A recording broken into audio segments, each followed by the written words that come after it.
On today's video, it's really simple. I'm going to take you through my shoulder workout and I'm going to explain things that you should think about when you're doing your shoulder workout. So the first thing that I would address is just setting up your rack. So you want the rack to be below the shoulder, not too low that you have to do a squat to get the weight up, but low enough that you don't have to go on your tippy toes to get that barbell off the rack.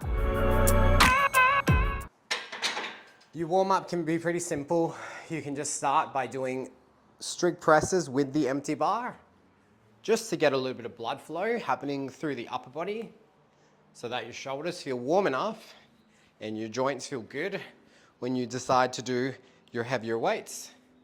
I like to do a couple of holds at the top to just make sure that my triceps fire, my shoulders are engaged, and just do a ton of reps just to make sure that the body is firing and it feels strong and good. Your first set should be something that's pretty light, that's not going to take away from the main sets.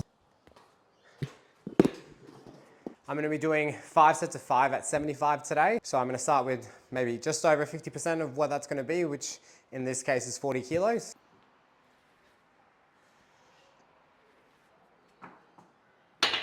Now there's a ton of ways that you could hold the bar. As it gets heavier, I like to use a suicide grip, which means my thumb comes around. But if you're newer, I would recommend having a full grip, which means your fingers go first, then your thumb goes second, and then you have a nice, good, solid position with the bar. So I'm going straight from 40 to 70 today, just because I don't have a lot of time. If I did have more time, I might do a set of 60, and then a set of 70, and then I would do a set where I actually do the main set, but we don't have that much time today. So I'm already using the suicide grip.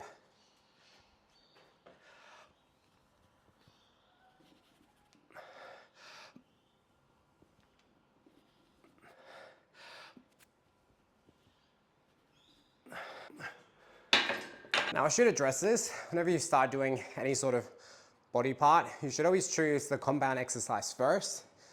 If you're newer to training because you want to give that the most amount of energy, it's generally going to be the most challenging thing that requires the most amount of energy from your body. So you want to make sure that you're giving the most amount of energy to the most challenging and complex exercise that's generally going to require you to lift the most weight. So in this case, for the shoulders, the biggest compound exercise you can do for it is going to be a strict press or a seated shoulder strict press. So put that at the start of your program to make sure you do it with every bit of energy that you have. Now, I personally do this exercise to build some strength, which is why I like to add a pause at the bottom of each rep.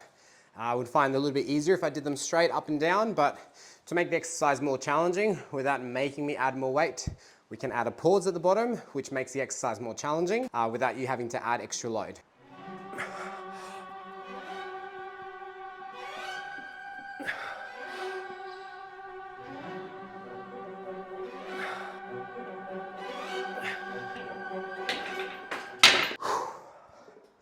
I'm not gonna lie, that felt really heavy today. Could be because I haven't had as much of a warm-up or trained jiu-jitsu in the morning, but I'm probably gonna go and drop the weight back down to 70 for today. The next exercise that we're gonna do here is called a face pull. We walk back a little bit, or we double our hands on those bands.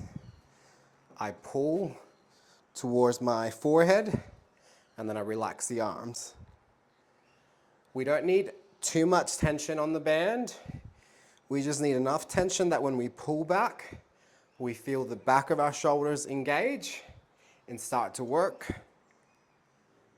This is a high volume exercise, meaning that you want to make sure that you're not using too much weight or you're going to have the traps take over. And to engage those small muscles, we're going to need slightly higher reps, generally around 12 to 15. Bands are a really good way to train if you don't have access to a cable machine, or buying a cable machine for your home gym or wherever you train is out of the question. You can find bands that come in all different strengths, lengths, and sizes. It's a really good substitute.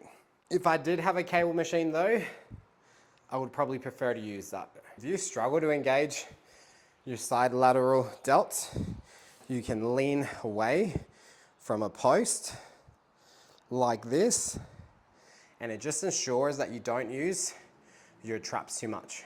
I don't like this variation, even though I feel it better on my shoulders because it just takes too long. If I had more time to train, then I would probably do this variation more often. Another thing you can do if you struggle to swing the weights too much is to do the movement seated so that you can control things a little bit better. Remember, you can always add a pause at the top for 2 or 3 seconds and lower down as slowly as you can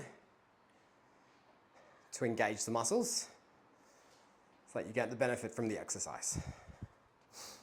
This stuff is way too hard sometimes and probably boring for a lot of you to not be getting bang for your buck when you're at the gym.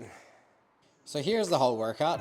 We did 5x5 strict press, 1 set at 75 and then 4 sets at 70. Then we did lateral races, 5 sets at 12 at 5 kilos. And then we did face pulls, 5 sets at 12 with the medium to light band. Something else that I should explain is that I do pull-ups every day. So I do a max set of pull-ups at the end of every workout.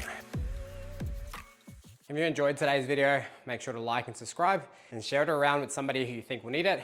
If you'd like to follow me, make sure to follow me at Raul, the trainer, on all social media platforms.